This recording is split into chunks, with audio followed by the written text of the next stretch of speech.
पुण्याच्या ससून रुग्णालयातून आरोपी पळालाय। आरोपी मार्शल लीलाकरचा ससूनमधून पोबारा पाहायला मिळालाय। मेडिकल चेकअपसाठी त्याला नेलं असताना आरोपी पळाल्याची माहिती समोर येते। गुंड शरद मोहाळच्या पत्नीला धमकावल्या प्रकरणी मार्शल लीलाकर हा अटकेत होता, पण त्याला जेव्हा मेडिकलसाठी नेलं तेव्हा तो ससूनमधून पळाल्याची माहिती समोर आली आहे। पुणे पोलीस त्यामुळे नेमकं काय करतायत असा सवाल उपस्थित होतोय। तर पुणे पोलिसांच्या कार्यक्षमतेवर प्रश्नचिन्ह सुद्धा उपस्थित होतोय। काही दिवसांपूर्वी ड्रग्स माफिया ललित पाटील ससून रुग्णालयातूनच पळालेला होता। त्याचा मुक्काम ससून रुग्णालयामध्ये होता, पण तो ऐशो आरामाचे जीवन जगत होता अशी माहिती समोर आलेली होती। तो पळाला, त्याच्यानंतर बरेच दिवसांनंतर तो पोलिसांच्या हाती लागला आणि आता आणखी एक आरोपी ससून रुग्णालयातून पळाल्याची माहिती समोर येते। त्यामुळे पुणे पोलीस नेमकं काय करतायत असा सवाल उपस्थित होतो आणि पुणे पोलिसांच्या कार्यक्षमतेवर प्रश्नचिन्ह उपस्थित केलं जात आहे। तर पुण्यामधील ससून रुग्णालयामध्ये मेडिकल चेकअपसाठी आरोपीला नेलेलं होतं। त्याचं नाव मार्शल लीलाकर असं आहे आणि तो ससून मधून त्यांना पोबारा केल्याची माहिती समोर येते।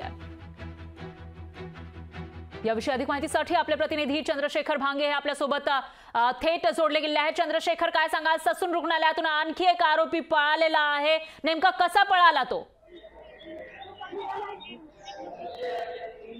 खरं तर मार्शल लीलाकर हा जो आरोपी आहे तो कुख्यात गुंड शरद मोहोळ याच्या पत्नीला धमकी दिल्याप्रकरणी पोलिसांनी अटक केलं होतं।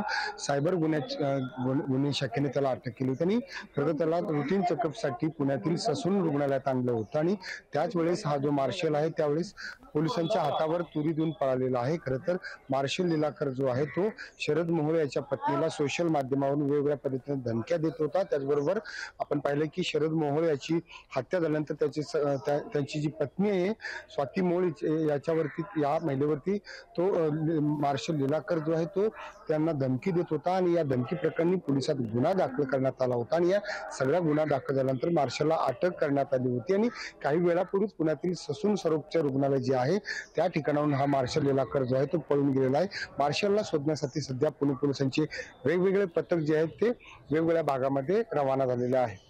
निश्चितच चंद्रशेखर, धन्यवाद तुम्ही दिलेल्या या सविस्तर माहितीसाठी। याविषयीचे अपडेट आपण तुमच्याकडून घेत राहूयात। लोकशाही मराठी ऐका, पहा, जागरूक रहा।